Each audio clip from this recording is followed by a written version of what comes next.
Hello and welcome to another Ahead of the Curve show. Today we are in a remote location in the middle of Tennessee. My wife and I decided to take a little getaway, so we are definitely not at home. So we're going to see how this goes. So welcome to the show. I'd like to introduce my guest, Jeff Grantz, is here with me today. So Jeff, welcome to the show. Thank you. Thanks for having me. Appreciate the invite. Great to have you here as well. So Jeff, would you mind telling us a little bit about yourself and, kind of what you do currently today? So, where I usually start this story is maybe, my background is in industrial design. I went to Rhode Island School of Design and later taught in the departments of industrial design, architecture, interior architecture, and did a little bit of freshman foundation studies. And it was really at the time when the internet was first coming out. I mean, literally, I think I was the first 5 email addresses at RISD. So I was jeff@risd.edu back in the day, albeit we didn't even have a computer lab. But what was interesting about that time was, the idea of multidisciplinary design was really incredibly relevant, I feel, at that point in time, and especially the transitioning to thinking about design as it related to digital media and graphic design and so forth. So, when I graduated in the industrial design department, I was very interested in storytelling, music, also obviously building and designing products, and got involved in some architectural scale related projects back then as well. So then I left, graduated RISD and went to my first job at Design Communications, or DCL, and actually answered an ad in a local paper because I had been traveling around Europe. Man, you're old. Yeah. What's that? I said, man, you're old. I know. So this was classified ad in a newspaper? Yeah, 1998. I just got back from traveling in Paris and Malta and Rome, and racked up all my credit cards to the extent where I could not run away from the fact I needed to get a job. So I came back to the U.S. and in Florida and applied for this job, as I mentioned, through a newspaper ad where they were looking for a muralist, actually. And so for me, in my mind, I'm like, oh, this will be a quick little gig. I can do some mural painting, which I had done back in high school to make extra money. And my first project ended up being Universal Studios Islands of Adventure, which was a huge undertaking for DCL at the time, where we were doing 3 out of 5 of the parks, and involved everything from scenic design, painting, very large scale specialty architectural fabrications, some integrated programmable lighting systems, all kinds of stuff, all mixed up into, a design intent package where we would have a designer do this little pencil sketch in a package and then come into our offices and sit for hours with a blob of plasticine and literally sculpt a tree, that was 6 inches tall. And then he would stand back and he'd be like, I want it 60 feet, 60 feet tall. That tree I just sculpted out of plasticine, and there's fiber optics woven through the branches, and I want the tree leaves to light up, and so on and so forth. And I mean, I was in heaven because it was like, it was everything I had kind of trained for as an industrial designer in terms of problem solving and trying to figure stuff out and, bring these crazy ideas to fruition. And so, I did that for a long while. I left and taught at RISD for probably 4 or 5 years, came back to DCL 10 years later, transitioning from painter and doing mural and scenic work into doing design and engineering, into the head of their design engineering department, and then ultimately, kind of working your way closer to the source of the problem or the opportunity to solve problems, I guess, from design engineering to project management, to project development, and then ultimately left again sometime, I don't know, 2010 or something, started my own company called Materials and Methods, where I was really interested in exploring or beginning to apply what I had learned in terms of integrated digital media and doing art installations and interactive installations in both corporate space and public space and so forth. And then fast forward another 10 years, and now I'm on my third phase with DCL, and came in as the director of creative technologies. So how many phases do you have? What's that? You're on what, phase 2 or 3 right now? I'm on phase 3. You're on phase 3. How many phases are in your plan?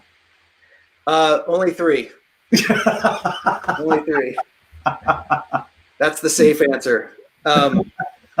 No, I mean, it's funny because you come full circle on this stuff. It's like, I don't know that early on in my education nor in my quote unquote career that I could have ever seen how all of these interests and experiences that I was having would ever converge, you know? And really I kept finding that DCL over and over again became that consistent playground that, you know, afforded me the opportunity to merge the digital, to combine, you know, storytelling and programming, and all the while having, you know, some of the most skilled fabricators who could, you know, form metal and glass and concrete and weave cables through them and integrate display solutions. And, you know, so the physicality of what we've been exploring now and kind of breaking down the barriers of standard display systems, you know, breaking outside that 16:9 box, and enabling some pretty elaborate experiences, you know, really based on a design intent package and whatever the designer's aspiration is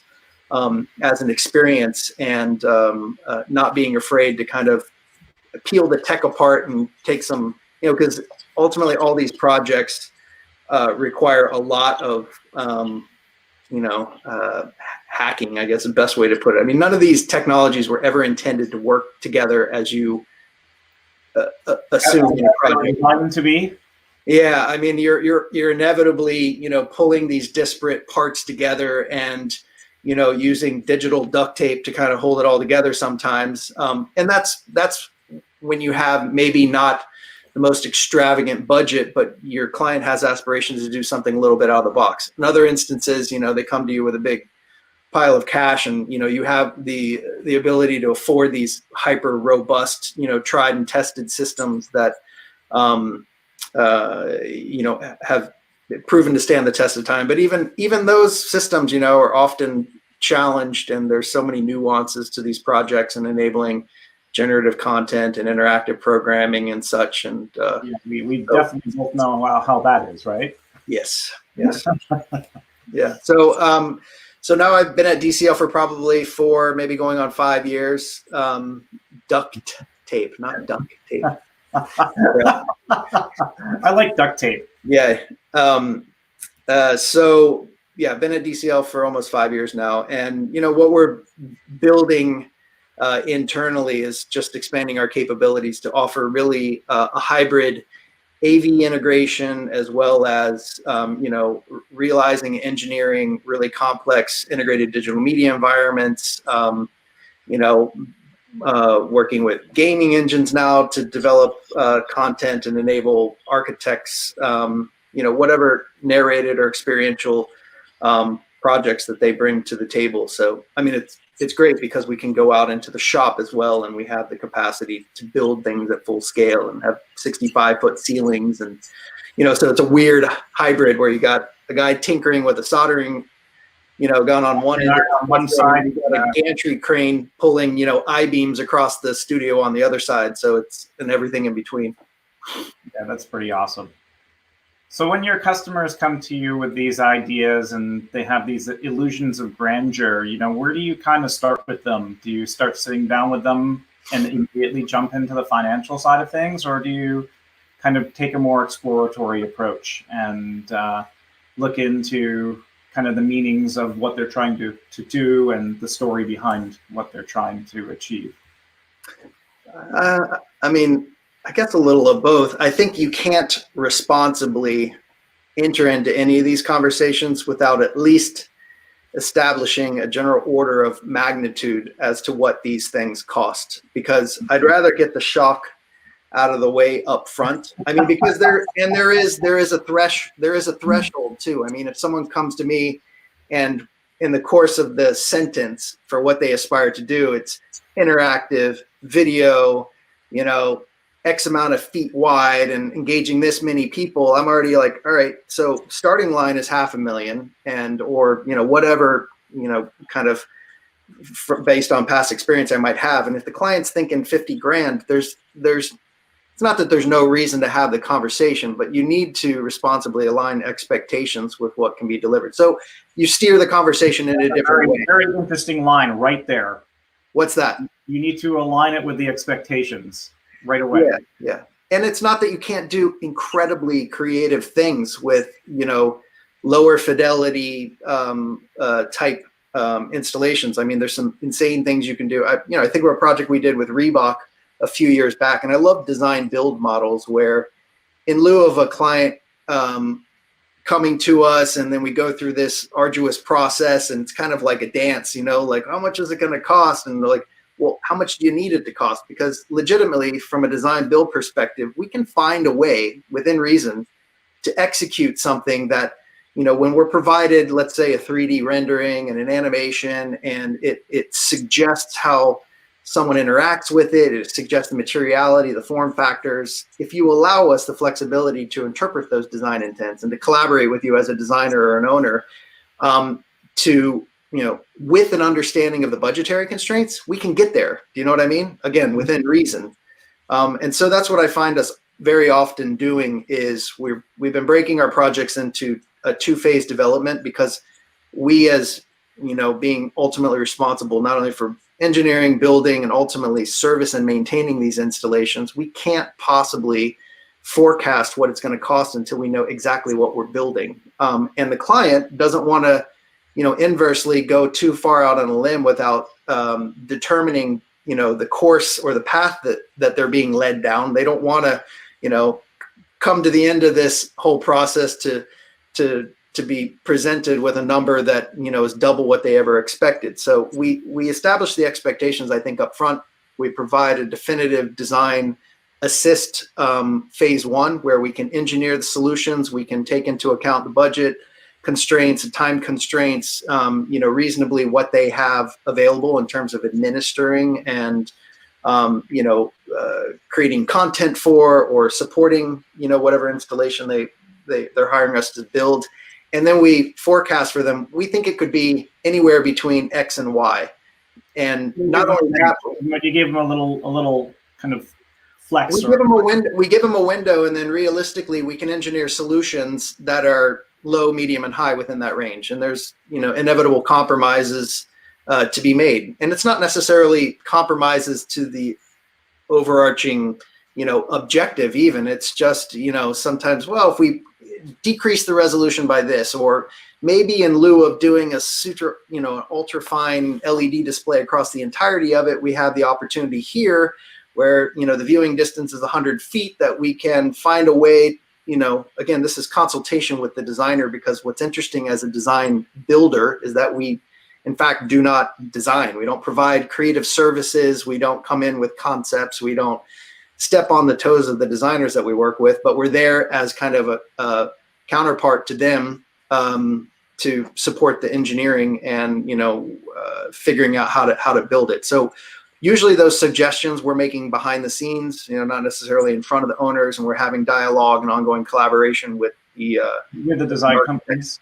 Yeah, and I would say the best possible scenario, which is it doesn't happen very often, but when we have that perfect opportunity where a client and an architect, designer, or industrial designer, whoever's we're working with on the project, has a project that merits an iterative design process, and that the client really wants to do something out of the box, and there's a clear understanding that we cannot forecast what we don't know, but we do know the path to getting there, and we can set some constraints on it, and we constantly are like, herding cats in terms of budget expectations.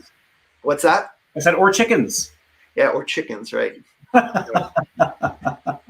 For those who weren't here earlier, I was saying how I was on a conference call last week, and I have my 11-year-old son talked me into getting chickens in the backyard. And so I was sitting here as director of creative tech on a conference call with a bunch of people, and I was like, hold that thought for 1 second. As my chickens I saw fly across the yard into the neighbor's yard, and I'm literally corralling them with a rake, and then coming back, like winded. And I'm like, okay, sorry, where was I? Okay, sorry, what was that? Yeah. So in any case, we had a project recently which really afforded us the perfect scenario in that we had an iterative design process where, we had really a written narrative. This was a project that we did with Gensler's DXD division. Michael Schneider was kind of heading up the hardware aspects. We had a media partner that was working on content and interactive stuff. Everything was rendered in Unity, and their aspirations were really lofty. I mean, it was one of those projects where you're like, finally, they said all the words that you've been dreaming a client to say. All the magic little words popping up. Yes, I want to create a suspension of disbelief. I want to transcend the technologies altogether. I want to dematerialize, the environment. I want, holograms, and I want, every surface to be interactive, and I want it to all be 4K. And and by the way, I actually have a reasonable budget to bring all this to happen to realization. So we went through an iterative process, and we started literally with paper mock-ups at full scale, stretched across wooden frames, and creating an environment with 4K projectors and testing everything. And I mean, I don't see how it would be possible that we would have been able to do that project without having the ability to test, because there was so much interplay between physical environment and digital there. I mean, even so much as like, how does light refract off of the pencil ground edge of a piece of 5/8 glass? The hell if I know, except that you have to test it. I mean, you can visualize only so much, and then you have to put those tests, out there and validate them, and also light contamination and refraction and reflection. And the design intents required that we maintain a certain pixel density so that we could support a cap height floating in the middle of this 10 or 12 foot tall by 16 foot wide parallelogram shaped piece of glass, which had 4K content spanning over the entirety of the glass, scanned with a LiDAR scanner to enable multi-touch interactivity. But in the center, we have another piece of 4K content floating in the middle with edge blended on all four sides, floating in the middle seamlessly, so that the pixel density is like 10 times that of the surrounding display area, and all while being rendered in real time in Unity with multiple resolutions and all this other kind of stuff. And I mean, was that being projected? Or was that was being projected? Yeah, projected. Wow. And there was this additional layer of complexity in that, because the content was rendered in a 3D environment, pixels would spill from the wall onto the floor, ceilings, and they were aware of the context of the physical space. So when they did, kind of like a Rafik animation, so they'd fall off from one area or one display on pickup. And it's not arbitrary. It looks like it hit the floor, and it looks like it's spilling towards you. And when you brush your arm across the display, you can throw content across the room effectively.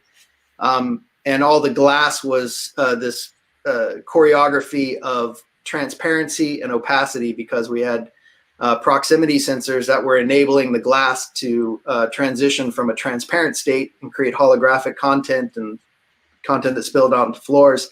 As you approached it, it would solidify into a touch interactive display with, higher level of opacity, so that the content was captured better on the screen in front of you, things like that. That's really, really awesome. Yeah, that was a fun one. Is that open to the public? Or is that open? Nope. That is for a cybersecurity company in Boston called Forcepoint. It is, however, on the DCL website.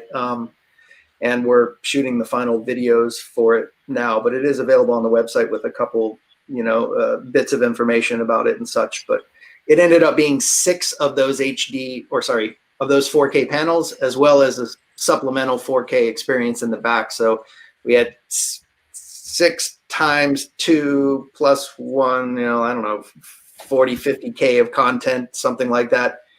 And I mean, crazy stuff like, coming up with physical masking screens that would, because a laser projector, despite being high contrast, wouldn't allow us to negate the gray square that's inevitably projected. When you start to converge projection zones, you inevitably get that square. When you're using ultra short throw projection and you're trying to enable like perfectly masked blend zones on all four sides, we had to create physical masking apparatus as well, with laser etched dithered pattern in it, so that we could soften the edge physically and block the light kind of with a soft barn door effect on all four sides, so that we didn't have that gray square floating in the middle of our projection zone. So anyway, you never know how all of these problems that you solved in other contexts, is going to come to be applied, in a project.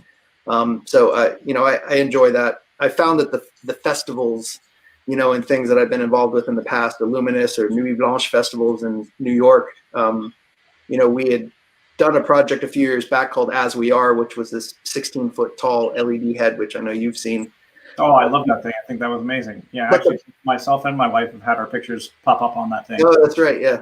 So the funny thing is, when I applied or put the proposal together for that job, I actually had multiple projects for which I had built large scale, in those cases, they were 3D projection mapped heads, but it wasn't the first time that I had built, a large mesh warped head that was intended to, take someone's face and mesh warp it with a texture map onto a different form factor. And so, I'd worked with artist Krzysztof Wodiczku, who does these in public art installations. In the context of the Luminous Festival, we had fastened a huge 16-foot head to the side of a building and allowed people via webcam to project themselves onto it. We'd done multiple iterations of it. So now I am the foremost expert of, giant mesh warped heads in the world, I think.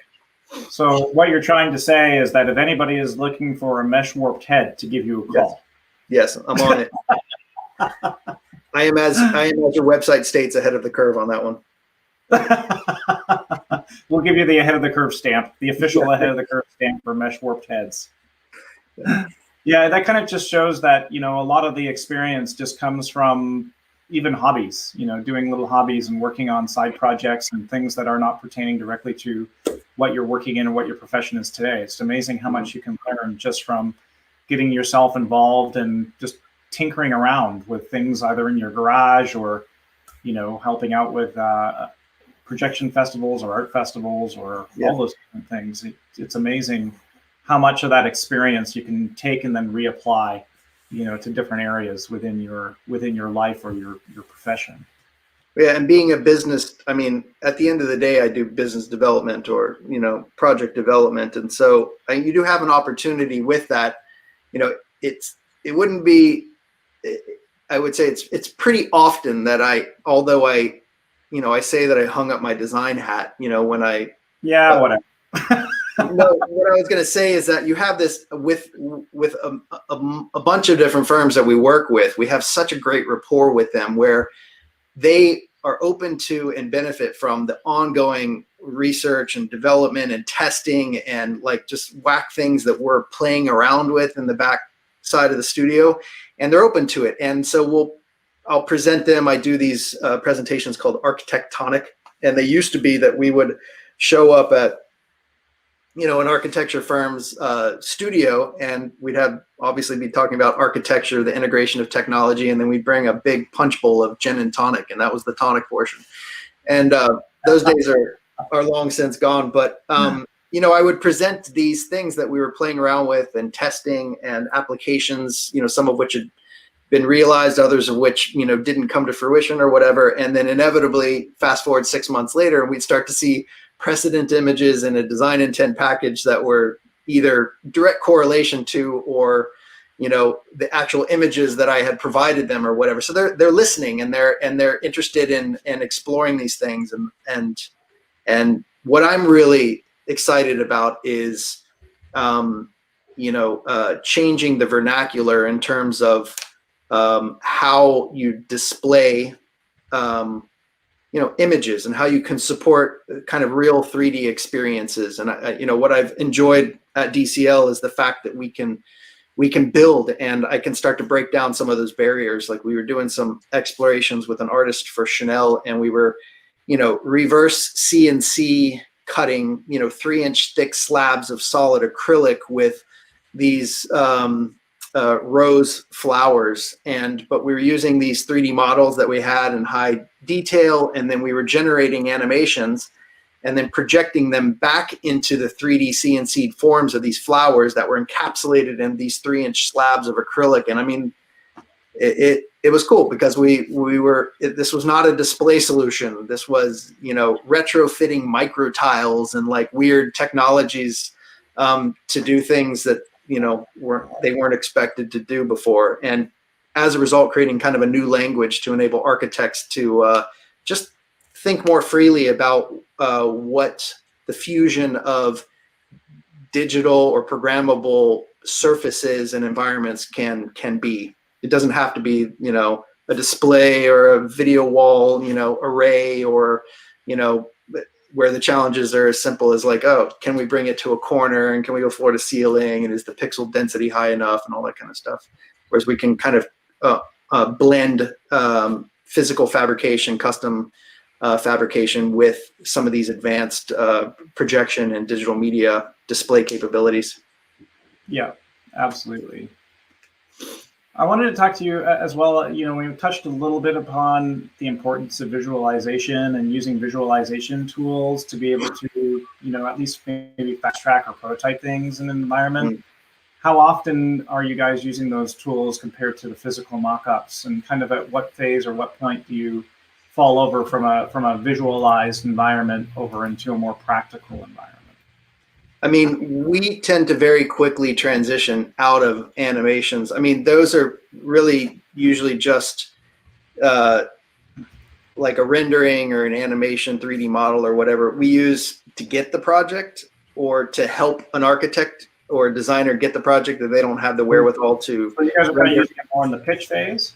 Yeah, more in the pitch phase. I don't really use it much, if at all, to be honest, in the ongoing design development phase. I mean, because we're a little bit spoiled, but we have the ability to mock up in full scale, and we just be clever about that, because there's so much more to be gained with that.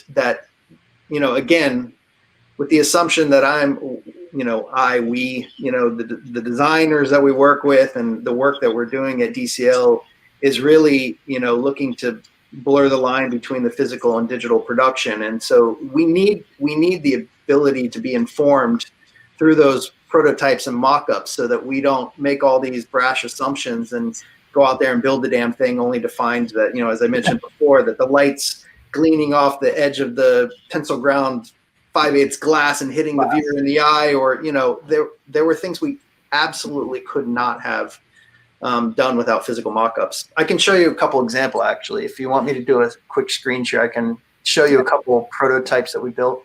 Give it a shot and see how it goes. Yeah. And while Jeff's doing that, I just want to let the viewers know, we try and keep these conversations very interactive. So if you guys want to pose any questions at any time for either Jeff or Jeff, please feel free to. And I just wanted to say hi to Christy and Priscilla and Brett, and is it Teresita? Or Teresita?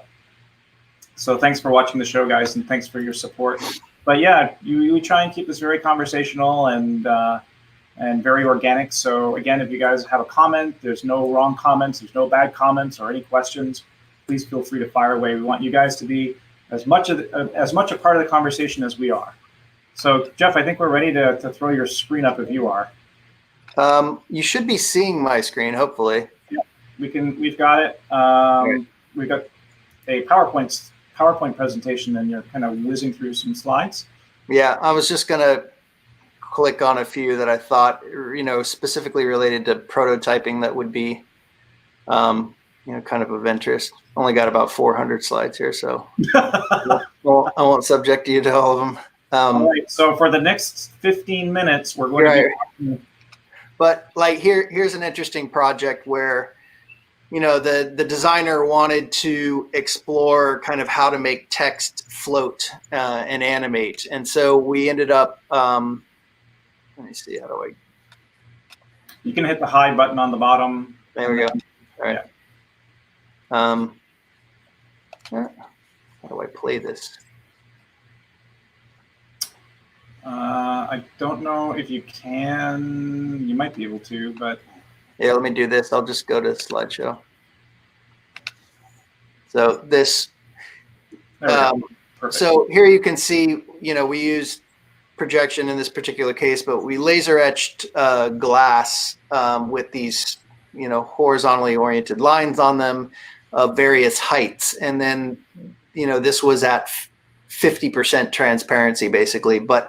And then we went further to, again, this blend between digital production and physical production. We had to figure out a way that the client was otherwise getting hit in the face with an ultra short throw laser projector with any content that spilled beyond those lines. So what we ended up doing was creating a digital masking layer that corresponded with the horizontal clear lines that were not etched on the glass. And therefore we could negate any of the areas that were intended to be clear and literally only shine pixels of light horizontally on the areas that were etched. Yeah. Quite smart. Yeah. Similarly, here we were working with actually some nanoparticulate that was provided from a studio at MIT. It's one of the benefits of living in Boston is that. What's that? I said one of the benefits of living in Boston.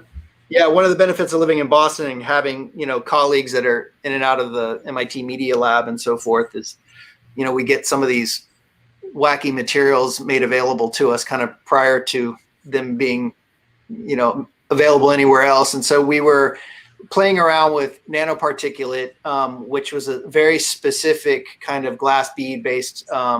It's actually a silver-based glass bead which refracts or actually scatters light in a very particular way.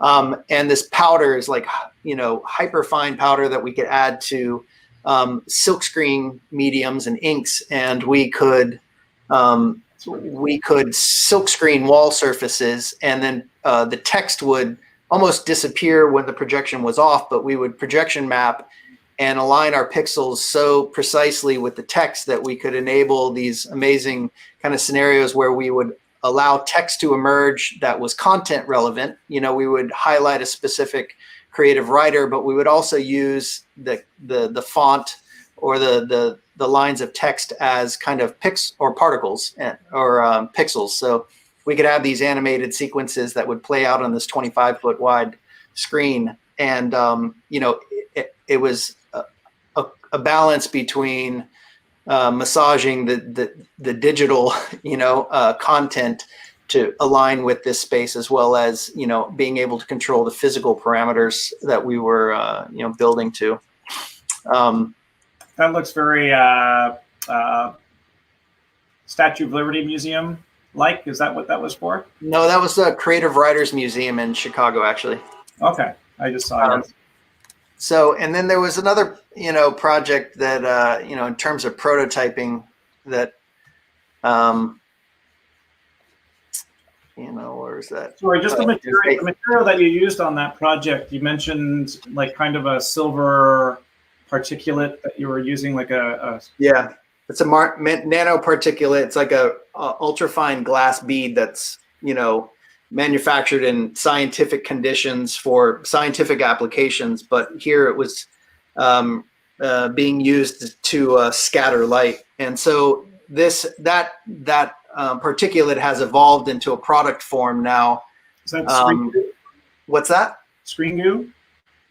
Screen goo literally has glass bead in it. This is actually finer than that. And it actually, to the extent that there are different types of chemical makeups of the nanoparticulate. There's one that's a gold-based, there's one that's silver-based. It refracts light in a different way, and based on the lighting source, whether it's laser, DLP, or otherwise, it grabs light in different ways based on the frequency of the light. So this one we were using was specifically designed for laser projectors. It's now in a product form, as of, I don't know, maybe 6 weeks ago. It's on the market as a film that can be applied to windows and enables projection onto glass essentially, but while maintaining clear glass. So that's super cool. I would love to find out what the name of that stuff is. I can send you a link to that. Brett's back on duct tape again. So this was prototypes we were doing for Harvard Innovation Labs, and we had 3 days working with a design firm, and they wanted to mock up these scenarios. They were suggesting use of, micro tile, vertically oriented totem display, and they just wanted to throw something together quickly. And so we used Keynote. You have the ability with the, as you know, with the electronic control units or ECUs for the micro tiles to set your display parameters to whatever you like. And so we had a vertically oriented array of 5 tiles stacked on top of each other. We just changed our slide size, and Keynote, created this simple totem, made a plywood box for it. And then all of the interactive scenarios that I'm playing through here were just basically slide transitions. And I practiced them over and over again, knowing what the outcome would be when I click on one. And it felt like it was totally interactive, and all this dynamic stuff was happening, but it was a mock-up. And ultimately, the videos I grabbed off YouTube to help the designer kind of make the point. All the content was just kind of fictitious, and none of the animations or interactivity actually even existed. It was just me practicing the moves. And then I would step away from the display and watch everyone be frustrated as hell for the fact that the thing wasn't interactive, but to me alone. So, you can get really clever with that stuff. Again, we use projection, quite a bit, and mocking up interactive video walls, even to the extent to some of the video wall installations where I had various medias. I would apply a blur filter and paint black lines on the wall. I could project something at full scale. And in terms of understanding the luminance that I would expect from the actual LCD display, I just have a single monitor there, but I could really rapidly prototype these interactive scenarios and play around with resolutions and different visual effects without requiring, building the entirety of the wall. What were you using on the background of that? Was that still Keynote? No. This was this was run off a Real Motion server.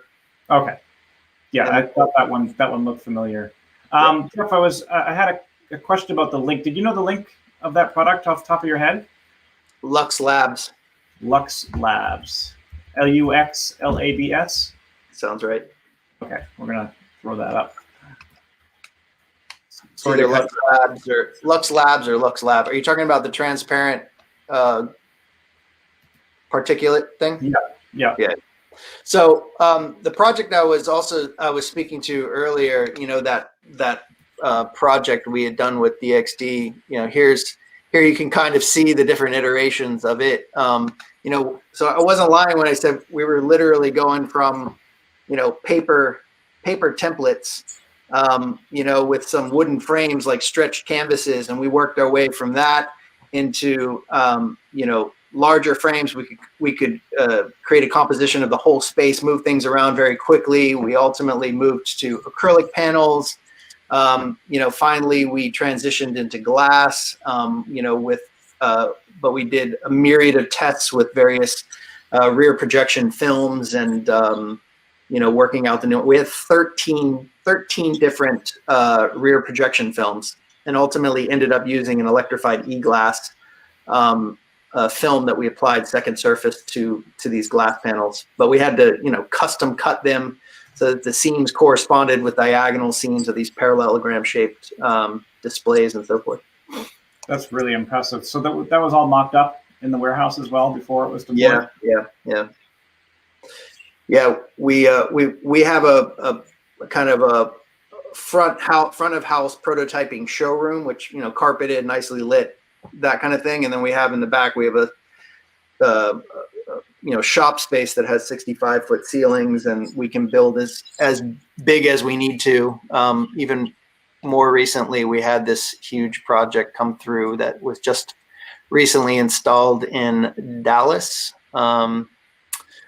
I think I got some finished images of it here. So this was what we received from as a design intent.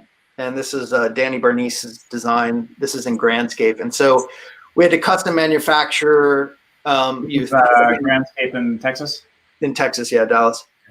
Jake, I wanted to say good find. What's that? I just wanted to thank Jake for the link.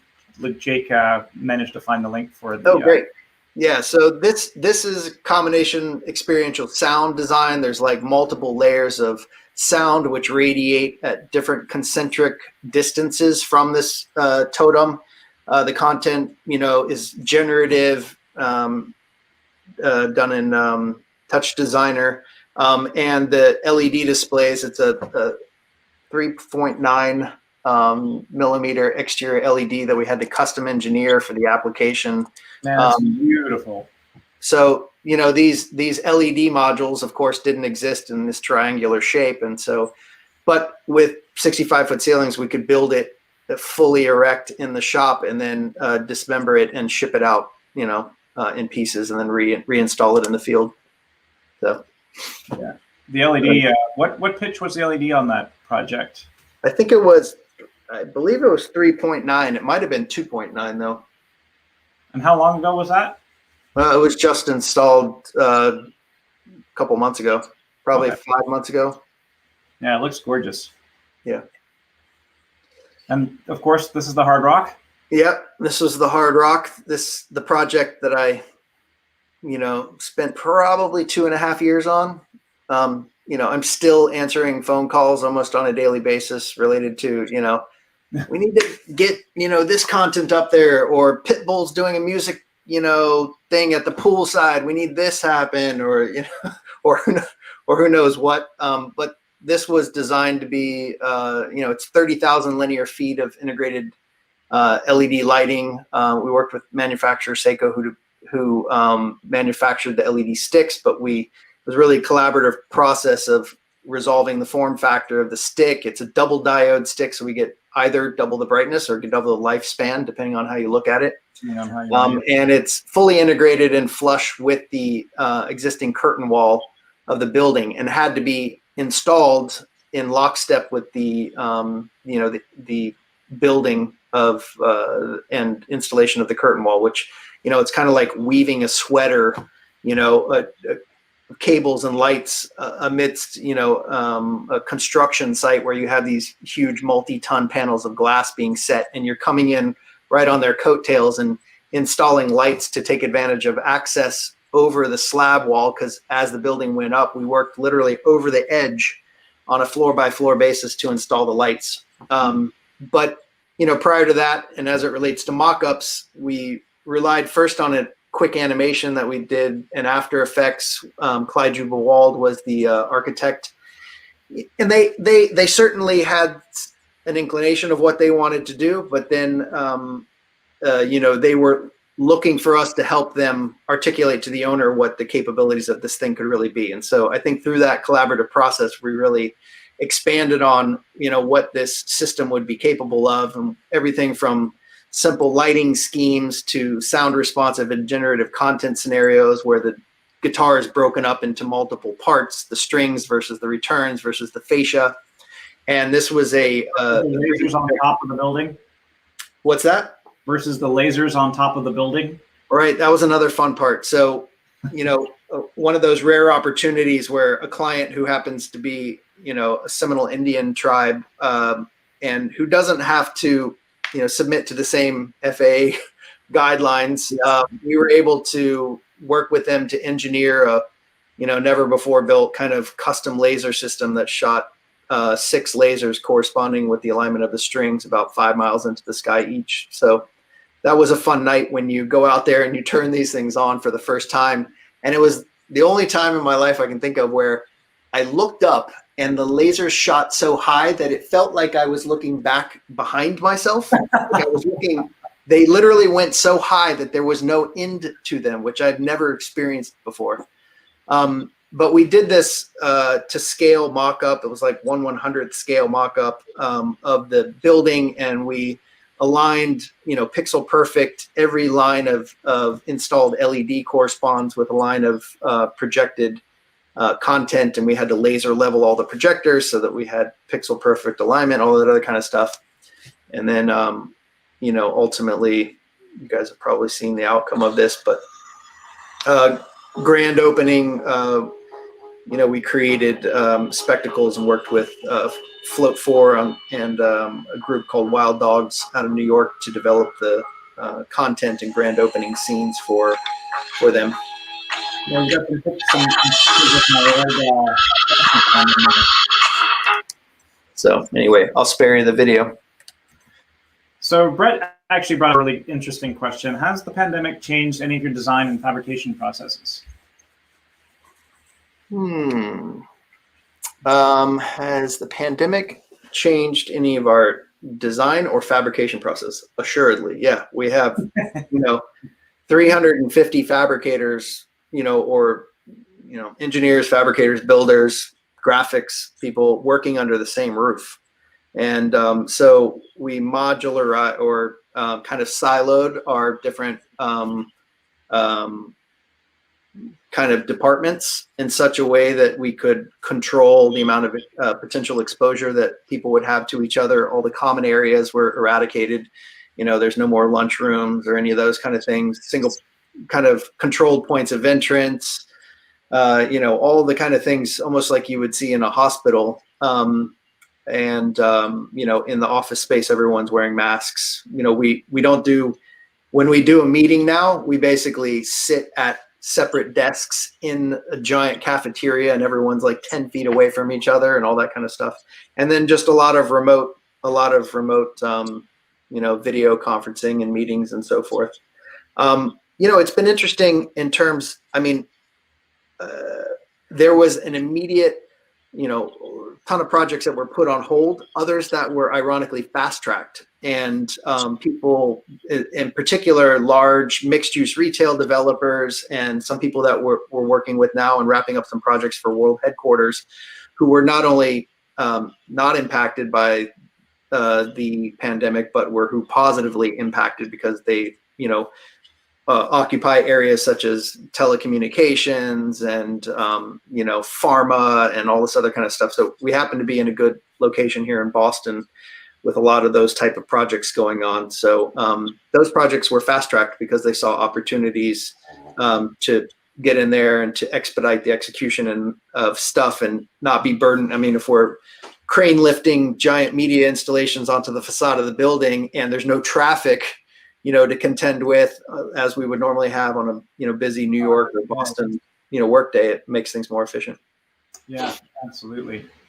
Yeah, I was saying even earlier on too, with the unfortunate layoffs that took place as well due to the pandemic, it also made a lot of really great, talented people also available. For sure.